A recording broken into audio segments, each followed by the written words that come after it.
नमस्ते दोस्तों, स्वागत है आप सभी का। और आज की वीडियो में हम मियोसिस के बारे में डिस्कस करेंगे। लास्ट वीडियो में हमने मिटोसिस के बारे में डिस्कस किया था, तो चलिए स्टार्ट करते हैं मियोसिस। यहाँ आप एक डायग्राम देख सकते हैं, ये स्ट्रक्चर देख सकते हैं, एक चार्ट के फॉर्म में बनाया हुआ है। यहाँ पर मियोसिस को 2 स्टेजेस में डिवाइड किया गया है, मियोसिस फर्स्ट और मियोसिस सेकंड। अब हम पहले मियोसिस फर्स्ट को देखते हैं कि मियोसिस फर्स्ट में कौन कौन सी 3 स्टेजेस आती हैं। तो मियोसिस फर्स्ट में 3 स्टेजेस आती हैं, इंटरफेज, कैरियोकाइनेसिस और साइटोकाइनेसिस। फर्स्ट आती है हमारी इंटरफेज। इंटरफेज के अंदर कोई भी सेल डिवीज़न करने के लिए रेडी होती है, ये हमने लास्ट वीडियो में डिस्कस किया था। इंटरफेज के अंदर G1, S और G2 फेज़ आती है, और ये जो फेज़ होती है ये पूरे सेल साइकिल में सबसे लंबी फेज़ होती है, इंटरफेज। उसके बाद आता है कैरियोकाइनेसिस। कैरियोकाइनेसिस के अंदर हमारी 4 फेजेस होती हैं, prophase first, metaphase first, anaphase first और टीलोफेज फर्स्ट। यहाँ प्रोफेज फर्स्ट, इनके आगे फर्स्ट हमने इसलिए लगाया है क्योंकि यहाँ पर हमने मियोसिस को कितने टाइप से पढ़ना है, 2 टाइप से, मतलब उसका साइकिल पढ़ना है। 2 मेजर पार्ट्स में डिवाइड किया था हमने, मियोसिस फर्स्ट और मियोसिस सेकंड। तो मियोसिस फर्स्ट में भी प्रोफेज, मेटाफेज, एनाफेज, टीलोफेज होगा, और मियोसिस सेकंड में भी प्रोफेज, मेटाफेज, एनाफेज, टीलोफेज, ये सारी स्टेजेस आएंगी। तो मियोसिस फर्स्ट के अंदर हमने इनको प्रोफेज फर्स्ट ऐसे करके नाम दिया है, और मियोसिस सेकंड में हमने इसको प्रोफेज सेकंड ऐसे करके नाम दिया है, उन सभी स्टेजेस। अब देखते हैं कि मियोसिस सेकंड में कौन कौन सी स्टेजेस आती हैं। तो मियोसिस सेकंड में आएगी इंटरकाइनेसिस, कैरियोकाइनेसिस और साइटोकाइनेसिस। तो सबसे पहले बढ़ते हैं कि इंटरकाइनेसिस क्या होता है। तो इंटरकाइनेसिस बहुत थोड़े टाइम के लिए आती है। वो वाली स्टेजेस कौन सी होती है हमारी, वो वाली स्टेज होती है हमारी इंटरकाइनेसिस। और कैरियोकाइनेसिस का प्रोसेस बिल्कुल ऐसा होता है जैसा हमने बिल्कुल मिटोसिस में पढ़ा था ना, प्रोफेज, मेटाफेज, एनाफेज, टीलोफेज। तो यहाँ पर बिल्कुल ऐसा ही प्रोसेस होता है कैरियोकाइनेसिस में, मियोसिस सेकंड में। उसके बाद आती है हमारी साइटोकाइनेसिस, और साइटोकाइनेसिस में कुछ नहीं होता, उसमें से साइटोप्लाज्म का डिवाइड हो जाता है साइटोप्लाज्म, और उसके बाद हमारी 4 हैप्लॉइड सेल बनकर हमें मिल जाती है। ये जो हैप्लॉइड सेल्स होती हैं, ये नहीं बोलते हैं हम हमारे 4 डॉटर सेल्स। अब यहाँ पर मियोसिस डिवीज़न का दी एंड हो जाता है, और यहाँ पर पूरा मियोसिस साइकिल कंप्लीट हो जाता है। अब हम इसको अच्छे से समझेंगे फुल प्रोसेस में। यहाँ पर आप पूरे एक मियोसिस का पूरा साइकिल देख सकते हैं। अब यहाँ पर पूरा एक कोई भी सेल जो है मियोसिस डिवीज़न कैसे स्टार्ट करेगी और कहाँ पर वो 4 हैप्लॉइड सेल्स, 4 डॉटर सेल्स हमें मिलेंगी, ये पूरा प्रोसेस यहाँ पर दिखाया गया है। अब हम देखेंगे एक सेल का पूरा डिवीज़न। यहाँ आप देख सकते हैं कि यहाँ एक सेल है। अब ये सेल करेगी डिवीज़न। यहाँ ये सेल डिवीज़न करने के लिए चलती हुई पहुँची इंटरफेज में, जहाँ ये सेल काफ़ी टाइम तक यहाँ रहेगी, और ये सेल अपनी ग्रोथ करती रहेगी। और इंटरफेस कंप्लीट होने के बाद आएगी कैरियोकाइनेसिस में। और कैरियोकाइनेसिस में कौन कौन सी फेजेस आएंगी हमारी, prophase first, metaphase first, anaphase first और टीलोफेज फर्स्ट, ये सारी स्टेजेस आएंगी हमारी कैरियोकाइनेसिस में। और जो टाइम होता है इन स्टेजेस का वो कुछ इस टाइप से होता है कि सबसे बड़ी फेज़ यहाँ पर प्रोफेज फर्स्ट, उसके बाद मेटाफेज फर्स्ट, उसके बाद टीलोफेज फर्स्ट, और लास्ट में जो सबसे छोटी टाइम के लिए फेज़ होती है वो हमारी होती है एनाफेज फर्स्ट। सबसे पहले प्रोफेज को देख लेते हैं, प्रोफेज फर्स्ट में। तो प्रोफेज फर्स्ट में हमारी कौन कौन सी फेजेस आएंगी। तो प्रोफेज फर्स्ट क्योंकि बड़ी है, तो प्रोफेज फर्स्ट में हमारी लैप्टोटीन, जाइगोटीन, पैकेटीन, डिप्लोटीन और डाइकाइनेसिस, ये सारी फेजेस आती हैं हमारी प्रोफेज फर्स्ट के अंदर। ठीक है। अब यहाँ पर आप कुछ डायग्राम देख सकते हैं।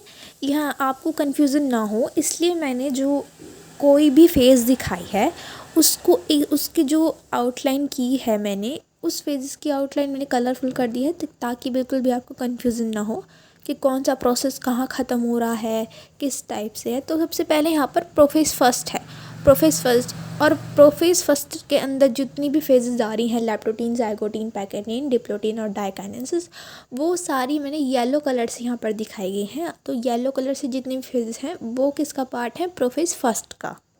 तो जैसा कि हमें पता है कि प्रोफेज फर्स्ट कैरियोकाइनेसिस की सबसे बड़ी फेजेज होती है।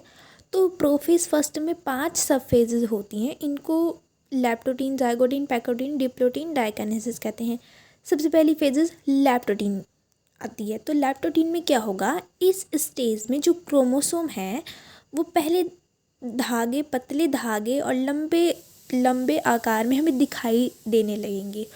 कुछ थ्रेड्स लाइक स्ट्रक्चर हमें इस फेज़ में देखने को मिलेगा। और आप यहाँ पर देख भी सकते हैं, ज़्यादा तो लंबे नहीं शायद बने हैं मुझसे, लेकिन यहाँ पर नहीं बना पाई मैं, लेकिन यहाँ पर आप देख सकते हैं कि यहाँ पर लैप्टोटीन में कैसे थ्रेड लाइक स्ट्रक्चर, मतलब कि वो अभी अपने प्रोसेस में है कि वो क्रोमोसोम बन जाए, लेकिन अभी पूरी तरह से वो प्रोसेस नहीं है। वो अभी किस शेप में है कि वो अभी क्रोमेटिन के रूप में है, लंबे धागे रूप में। उसके बाद कौन सी स्टेज आएगी, उसके बाद आती है हमारी जाइगोटीन। तो जाइगोटीन सब फेज़ में इसमें क्या होता है कि जो होमोलोगस क्रोमोसोम होते हैं। अब होमोलोगस क्रोमोसोम क्या होते हैं, तो होमोलोगस क्रोमोसोम सिंपल वे में समझ लीजिए। होमोलोगस क्रोमोसोम उन क्रोमोसोम्स को कहते हैं जो एक जैसे हों, बस एक जैसे जो होते हैं उनको क्या कहते हैं, हम होमोलोगस क्रोमोसोम कहते हैं। तो इस सब फेज़ में क्या होगा, तो जाइगोटीन में क्या होता है कि जो हमारे होमोलोगस क्रोमोसोम होते हैं वो एक दूसरे के पास आने लगते हैं और पेयर बनाने लगते हैं। और इस पेयरिंग को हम क्या कहते हैं, इस पेयरिंग को हम सिनेप्सिस कहते हैं। अब यहाँ डायग्राम में आप देख सकते हैं, एक रेड कलर के क्रोमोसोम्स हैं और एक ग्रीन कलर के हैं।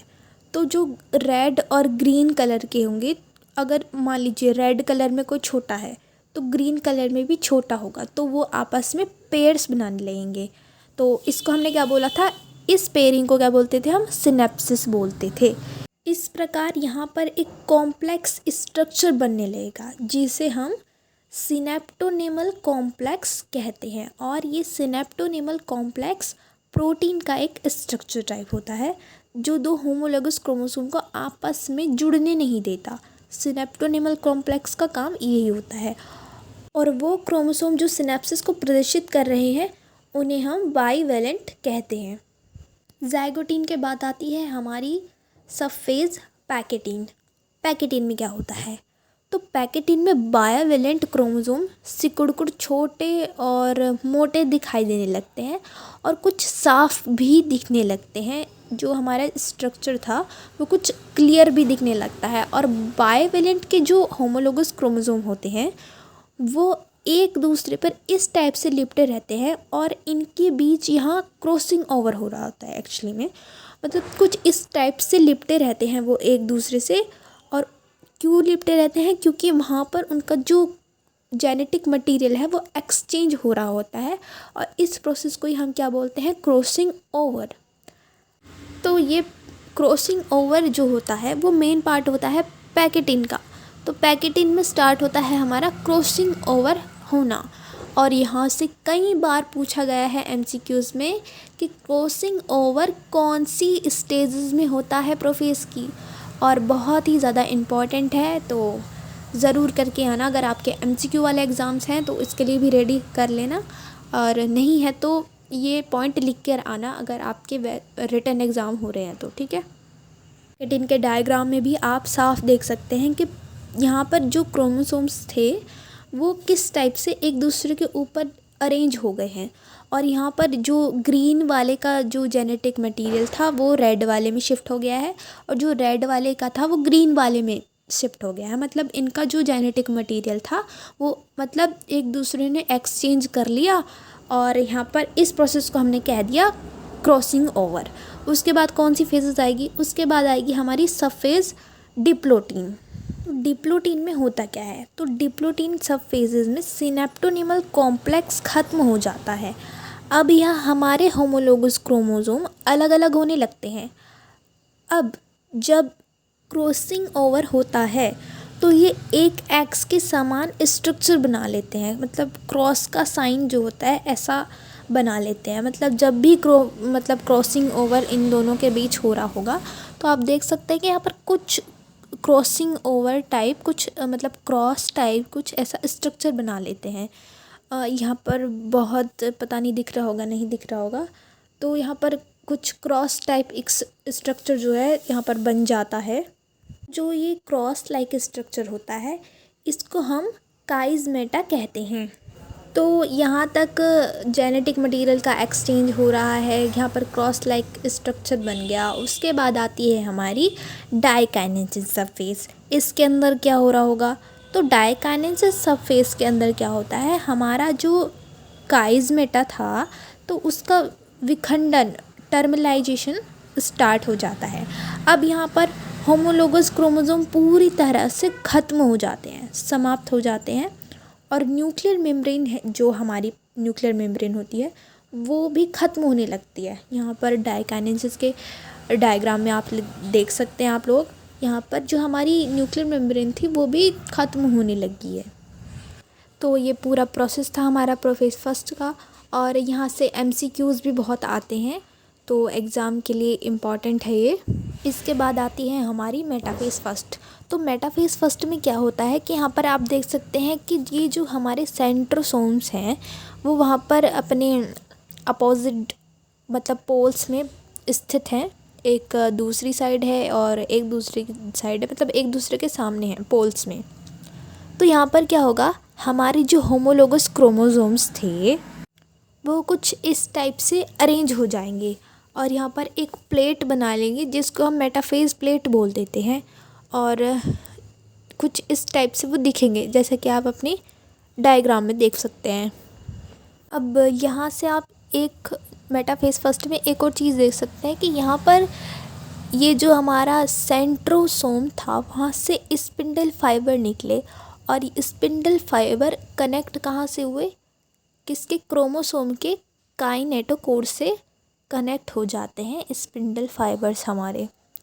तो ये होता है हमारा मेटाफेज़ फर्स्ट में। उसके बाद कौन सी फेज़ आएगी, उसके बाद आएगी हमारी एनाफेज़ फर्स्ट। एनाफेज़ फर्स्ट में क्या होता है, तो एनाफेज़ फर्स्ट में होता है क्या है कि जो हमारे होमोलोगस क्रोमोसोम होते हैं वो अपने अपने क्रोमेटिड्स के साथ अपोजिट पोल पर इस टाइप से जाने लगते हैं। देखिए पिक्चर में आप देखिए कि यहाँ पर ऐसा लग रहा है जैसे वो खिंच रहे हैं, कुछ इस टाइप से वो दिखने लगते हैं। उसके बाद आती है हमारी टीलोफेज़। टीलोफेज़ फर्स्ट में क्या होता है, तो टीलोफेज़ फर्स्ट में जो हमारे क्रोमोसोम्स थे उनके चारों तरफ कुछ इस टाइप से न्यूक्लियर मेम्ब्रेन बनने लगती है, और जो हमारी पूरी सेल थी उसका क्लेवेज स्टार्ट हो जाता है। और उसके बाद क्या होता है, उसके बाद हमारा साइटोकाइनेसिस प्रोसेस आ जाता है जहाँ पर हमारा साइटोप्लाज्म डिवाइड हो जाता है, और इस सारे प्रोसेस के बाद हमारी 2 डॉटर सेल्स बन जाती हैं यहाँ पे। तो यहाँ पर हमारा मियोसिस फर्स्ट एंड हो जाता है। इसके बाद आता है हमारा मियोसिस सेकंड। मियोसिस सेकंड में कौन कौन सी फेजेस आती हैं, इंटरकाइनेसिस, कैरियोकाइनेसिस और साइटोकाइनेसिस। तो सबसे पहले हम इंटरकाइनेसिस की ओर देख लेते हैं। इंटरकाइनेसिस क्या होता है, इंटरकाइनेसिस होता ये है कि इंटरकाइनेसिस होता है हमारा मियोसिस फर्स्ट और मियोसिस की सेकंड के बीच का जो टाइम होता है उसको हम क्या कहते हैं, इंटरकाइनेसिस। इसको क्या कहते हैं, इसको बोलते हैं हम रेस्टिंग पीरियड। मतलब कि यहाँ पर जो सेल है वो थोड़े टाइम के लिए रेस्ट कर लेती है, बहुत कम टाइम के लिए स्टेज आती है। उसके बाद हमने जो पहला हम साइकिल बढ़ रहे थे पूरा, ये वाला डायग्राम देखिए। यहाँ पर क्या हुआ है कि यहाँ पर जो हमारी सेल थी वो हुई स्टार्ट डिवीज़न करनी, तो इंटरफेस भी उसने क्रॉस कर ली और वो धीरे धीरे उसने कैरियोकाइनेसिस भी क्रॉस कर ली। साइटोकाइनेसिस का प्रोसेस भी हो गया, अब वो इंटरकाइनेसिस को भी क्रॉस कर गई, और यहाँ पे हमें किस टाइप से हमारी सेल मिली वो भी देख लीजिए। उसके बाद क्या होगा, उसके बाद हमारा मियोसिस सेकंड स्टार्ट होगा।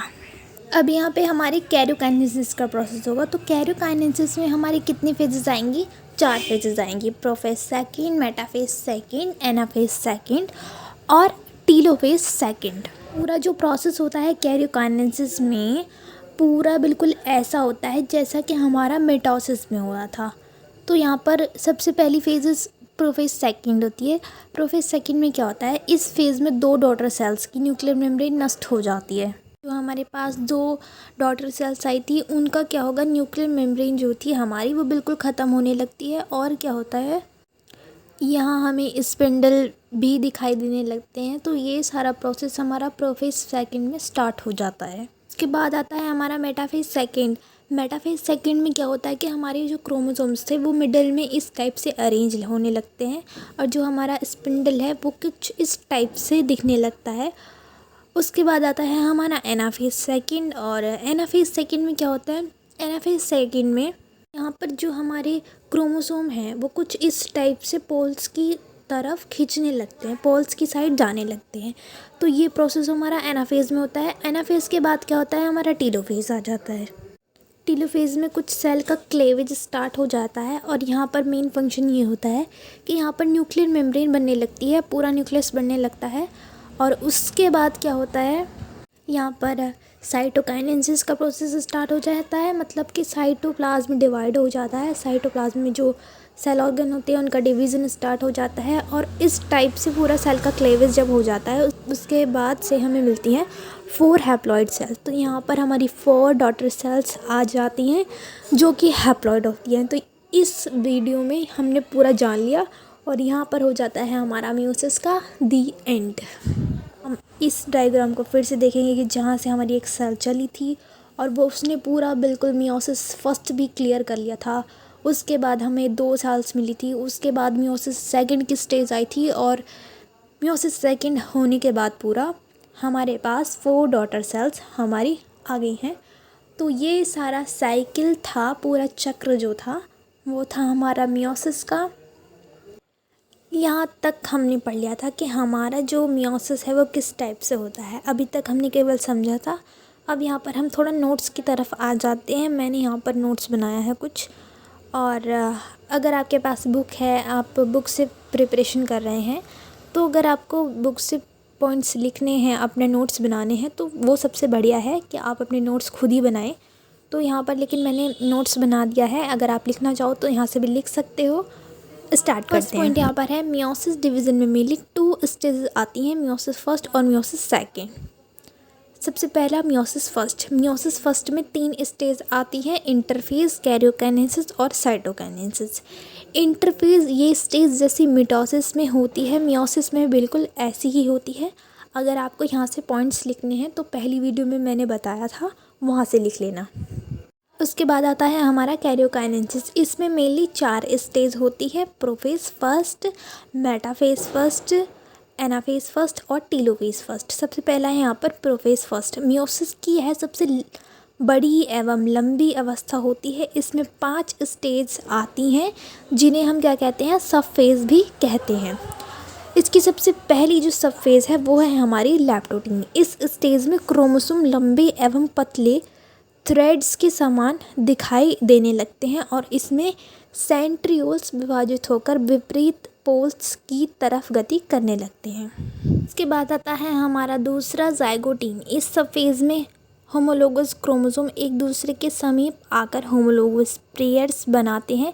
इस टाइप की पेयरिंग्स को सिनेप्सिस, सूत्र युग्मन कहते हैं, तथा दोनों क्रोमोसोम्स जो सिनेप्सिस दर्शाते हैं उनको क्या कहते हैं, बायावेलेंट कहते हैं। इसके बाद आती है हमारी थर्ड सब फेज जिसको बोलते हैं हम पैकेटीन। यहाँ क्या होता है, यहाँ क्रोमोसोम्स उकड़कर और भी छोटे तथा मोटे हो जाते हैं और अब क्लियर दिखाई देने लगते हैं। और इस स्टेज, इस सब फेज में सबसे इम्पॉर्टेंट क्या है, क्रॉसिंग ओवर। आती है हमारी डिप्लोटीन। डिप्लोटीन में क्या होता है, इस सब फेज में मियोसिस स्पष्ट हो जाता है जिसके कारण बायोवेलेंट में 4 अर्धगुणसूत्र क्रोमैटिड्स हो जाते हैं। अब एक दूसरे पर लिपटे हुए क्रोमोसोम अलग होने लगते हैं तथा ये एक या इससे अधिक स्थानों पर जुड़े रहते हैं और इन स्थानों को काइज़मेटा कहते हैं। इस पर होमोलोगस क्रोमोसोम के क्रोमैटिड्स में अदला बदली होती है। इस प्रोसेस को क्रॉसिंग ओवर कहते हैं। अदला बदली मतलब जीन रिकॉम्बिनेशन होता है और यहाँ पर क्या होता है, हमारा जेनेटिक मटेरियल जो होता है उसका एक्सचेंज होता है। के बाद आता है हमारा डाइकाइनेसिस। इस सब फेज़ में पहुँचते पहुँचते क्रोमोसोम और भी छोटे और मोटे हो जाते हैं जिसमें समान क्रोमोसोम एक दूसरे से पृथक अलग अलग होने लगते हैं तथा न्यूक्लियर मेम्ब्रेन एवं न्यूक्लियोलस नष्ट हो जाती है तथा काइज़मेटा क्रोमैटिड्स के सिरों पर पहुंच जाते हैं तथा न्यूक्लियर स्पिंडल बन जाते हैं। यहाँ पर हमारा प्रोफेज फर्स्ट ख़त्म होता है, उसके बाद आता है हमारा मेटाफेज फर्स्ट। इस स्टेज में क्या होता है, इस फेज़ में दोनों क्रोमोसोम के सेंट्रोमेयर एक दूसरे के अपोजिट डायरेक्शन में तथा मिडिल लाइन से बराबर दूरी पर होते हैं। सेंट्रोमेयर से निकला हुआ स्पिंडल फाइबर इन क्रोमोसोम के काइनेटोकोर से जुड़ जाता है। फेज़ फर्स्ट में इस फेज़ में होमोलोगस क्रोमोसोम अपने अपने क्रोमेटिड्स के साथ अपोजिट पोल्स पर जाने लगते हैं तथा इसमें हैप्लॉइड क्रोमोसोम के 2 समूह बन जाते हैं।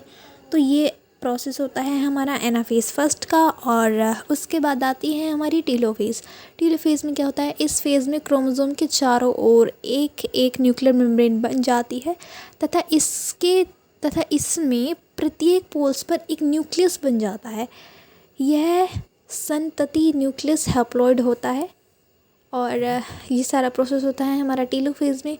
उसके बाद क्या होता है, यहाँ पर साइटोप्लाज्म का डिवीज़न हो जाता है और डिवीज़न के बाद साइटोप्लाज्म के हमें मिल जाती हैं हमारी 2 डॉटर सेल्स, जो कि कैसी होती हैं, हैप्लॉइड होती हैं। और उसके बाद हमारा मियोसिस सेकंड स्टार्ट हो जाता है। यहाँ मियोसिस फर्स्ट और मियोसिस सेकंड के बीच एक स्टेज आती है जिसको हम इंटरकाइनेसिस बोलते हैं। और जो हमारे इंटरकाइनेसिस होता है वो होता है कि वहाँ पर जो हमारी सेल होती है वो रेस्ट के लिए चली जाती है और इसको क्या बोलते हैं, रेस्टिंग पीरियड बोलते हैं। तो यहाँ पर लिखा हुआ है मियोसिस फर्स्ट व मियोसिस सेकंड के बीच कुछ टाइम का जो पीरियड होता है उसको हम इंटरकाइनेसिस कहते हैं। इस स्टेज में सेल थोड़े समय के लिए रेस्टिंग पीरियड में रहती है। उसके बाद आता है हमारा कैरियोकाइनेसिस। और कैरियोकाइनेसिस में क्या है, इसमें मेनली 4 फेजेस होते हैं, prophase second, metaphase second, anaphase second और टीलोफेज सेकंड। पहली आती है हमारी प्रोफेज सेकंड। इस फेज़ में 2 डॉटर सेल्स की न्यूक्लियर मेम्ब्रेन नष्ट हो जाती है तथा इनमें स्पिंडल बन जाता है और क्रोमेटिड्स स्पष्ट रूप धारण कर लेते हैं। उसके बाद आता है हमारा मेटाफेज सेकंड। इस फेज़ में स्पिंडल फाइबर स्पष्ट दिखाई देने लगते हैं तथा प्रत्येक क्रोमोसोम के क्रोमेटिड्स अपने अपने सेंट्रोमेयर के द्वारा मध्य रेखा पर व्यवस्थित हो जाते हैं। उसके बाद आता है एनाफेज सेकंड। इस फेज़ में प्रत्येक क्रोमोसोम का सेंट्रोमेयर 2 भागों में बढ़ जाता है, जिससे क्या होगा, जिससे क्रोमेटिड्स 2 स्वतंत्र क्रोमोसोम बना लेते हैं जो स्पिंडल के सिकुड़ने पर पोल्स की ओर जाने लगते हैं। उसके बाद आता है टीलोफेज सेकंड। इस फेज़ में प्रत्येक पोल पर एक न्यूक्लियर मेम्ब्रेन बन जाता है तथा प्रत्येक सेल में पुनः 2 न्यूक्लियस बन जाते हैं, जिसमें सेल मेम्ब्रेन बनने के बाद सेल 2 सेल्स में हमारी बट जाती है और साइटोकाइनेसिस कंप्लीट होता है। उसके बाद हमारा कैरियोकाइनेसिस बाद साइटोकाइनेसिस आ जाता है। साइटोकाइनेसिस की अलग से हेडिंग बनाकर नीचे लिख लेना कि यहाँ पर साइटोकाइनेसिस में क्या होता है। साइटोकाइनेसिस में हमारा साइटोप्लाज्म डिवाइड हो जाता है और वहाँ पर हम उस प्रोसेस के बाद हमें क्या मिलती है, उस प्रोसेस के बाद हमें हमारी 4 डॉटर सेल्स मिलती हैं जो कि कैसी होती हैं, हैप्लॉइड होती हैं। तो आज की वीडियो में हमने मियोसिस के बारे में जाना। लास्ट वीडियो में हमने मिटोसिस के बारे में डिस्कस किया था और उससे पहली वीडियो में हमने कुछ बेसिक पॉइंट्स डिस्कस किए थे जो कि हमें मियोसिस और मिटोसिस दोनों को समझने में हेल्प करते हैं। और नेक्स्ट वीडियो किस टॉपिक पे होनी चाहिए वो टॉपिक आप कमेंट करके बता दीजिए और वीडियो को कर दीजिए लाइक और चैनल को भी कर दीजिए सब्सक्राइब। और मिलते हैं नेक्स्ट वीडियो में, तब तक के लिए बाय बाय।